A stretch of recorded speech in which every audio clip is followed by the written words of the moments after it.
So dito tayo, ito yung bago na inintroduce kanina, pinasakalihan kanina ni Ma'am Linda. RMC 87-2024 Q&A number 4 provides that attachments to electronically filed returns shall likewise be submitted electronically using the EAFS or the e-submission facility, whichever is applicable. Okay? Again, attachments to electronically filed returns shall likewise be submitted electronically using the EAFS or the e-submission facility, whichever is applicable. In this case, we're talking about the financial statements as an attachment to the ITR and other attachments. Ang mode na lang po ng pagpasa ng inyong attachment sa inyong AFS ay sa inyong ITR will be through the EAFS.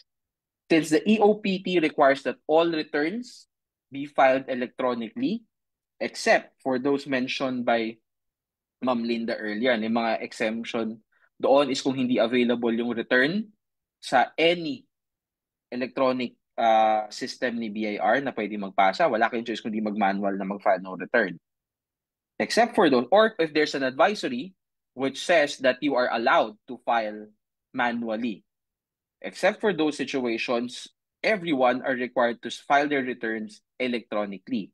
And since the AOPT requires that all returns be filed electronically, this means that all attachments to the AITR shall be submitted via the EAFS, regardless if with or without tax due, and regardless kung nagbayad kayo ng inyong tax due through RCOs, AABs, or through EFPS.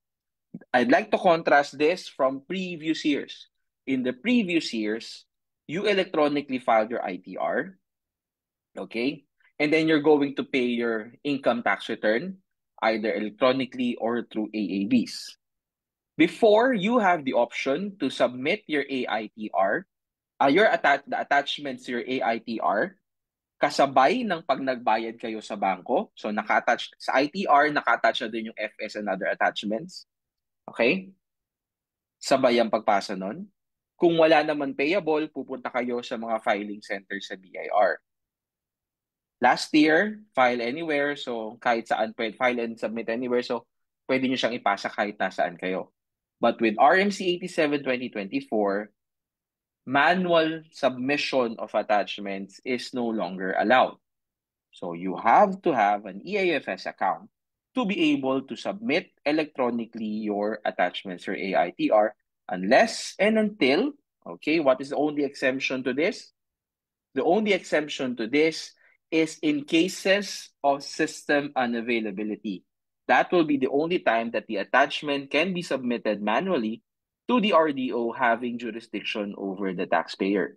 This is again as provided for in RMC 87-2024 Q&A number 2.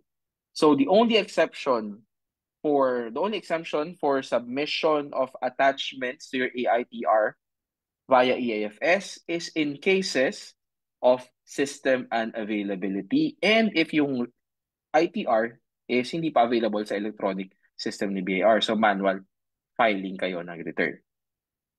I hope this clears it up kasi medyo bago-bago ito.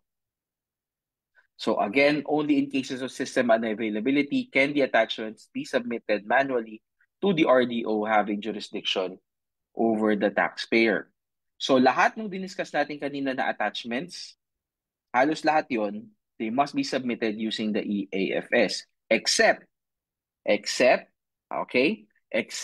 the 2307s, kasi ito yung attachments, and 2316, okay? Because these are covered by a separate revenue regulation which specifically mentions that the submission of these attachments can be made via DVD-R, USB, or EAFS. So, kung kayo ay nagkiklaim ng tax credit, pwede nyong ipasa yon, yung 2307 and 2316, DVD-R, USB. But everything else, EAFS. Okay?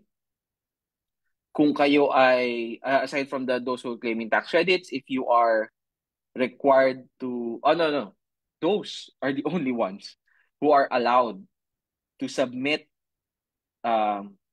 manually, although soft copy pa rin yung ipapasa nila kasi nakastore sa DVD or USB. So kung ang attachment nila is tax credit, yung tax credits pwede nilang ipasa sa DVD-R or USB, okay, sa RDO na nakakasakop sa kanila or through the EFS. But then again, kung may financial statements ka and other attachments, ba't paghihiwalayin mo pa? Pag nag-EAFS ka na sa FS, since that's already required, might as well submit via the EAFS as well all your other tax credits. Now the exemption, this would work, okay, for our taxpayers whose only attachments are their tax credits. Kung 2316 ka lang, lalo na, okay, saka 2307 lang ang attachment mo. So kung ikaw ay employee, hindi ka qualified for substituted filing, nag-file ka ng iyong Form 1700 electronically, tapos meron kang 2316. Yung 2316 mo, pwedeng hindi mo siya ipasa through the EAFS. Pwede mo siyang ipasa using DVD-R, USB, or the EAFS nga. But again, it will be much, much easier to might as well use the EAFS. Hindi ka na pupunta sa BAR. Okay, so ano ngayon ang proof ng submission ng AITR with attachments? Ano yung katunayan na kayo nga ay nakapagpasa ng attachment ng inyong AITR sa BIR? Since electronic submission na nga lang ang allowed, so for submissions made via the EAFS, the system-generated transaction reference number sent to the enrolled email shall serve as proof of submission by the taxpayer. Ito na yung matatanggap yung email, much like in EBR forms, na matatanggap kayo ng email confirmation or EFPS na matatanggap kayo ng filing reference number. Yung email na matatanggap nyo galing sa EAFS, yung transaction reference number na yon, yun yung proof ng inyong submission via the EAFS, considered na as submitted yung inyong attachments. Now, in case of system unavailability, okay, so down si EAFS through a duly released advisory. Hindi lang kayo makakonect kasi baka mamaya kayo pala may problema kaya hindi kayo makakonect sa EAFS. But we will release an advisory if the system is indeed unavailable. In the 5 years that we have been using, this is the 6th year that we have been using the EAFS, 6th filing that we have been using the EAFS. There's only been one documented system downtime, and this was last year. May, April 30, nung pa-deadline na. And purely because of a system error sa BIR, nadamay lang si EAFS. Okay, so never pang nag-down si EAFS. Well, fingers crossed, wag sana itong unang beses na mag-down si EAFS. But in case of system unavailability, ano ang proof ng submission ninyo?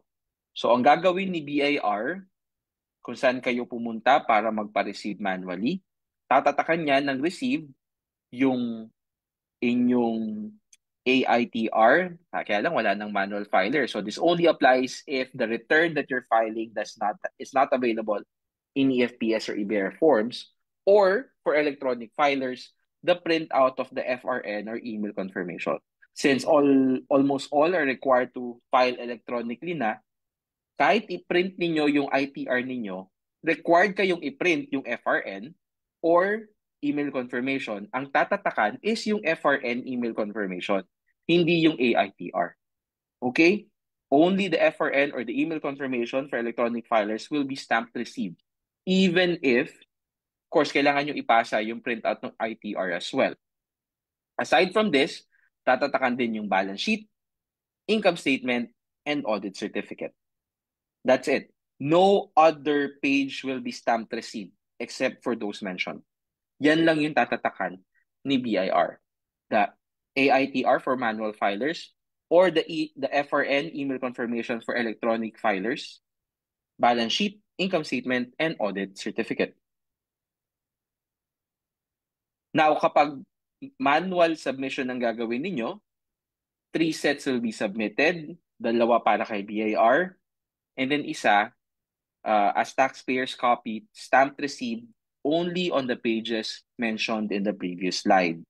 Additional 2 copies will be allowed, but only for non-individual taxpayers. So a total of 5 kung non-individual sila, kasi ito pinapasa nila to other regulatory agencies such as the SEC. So since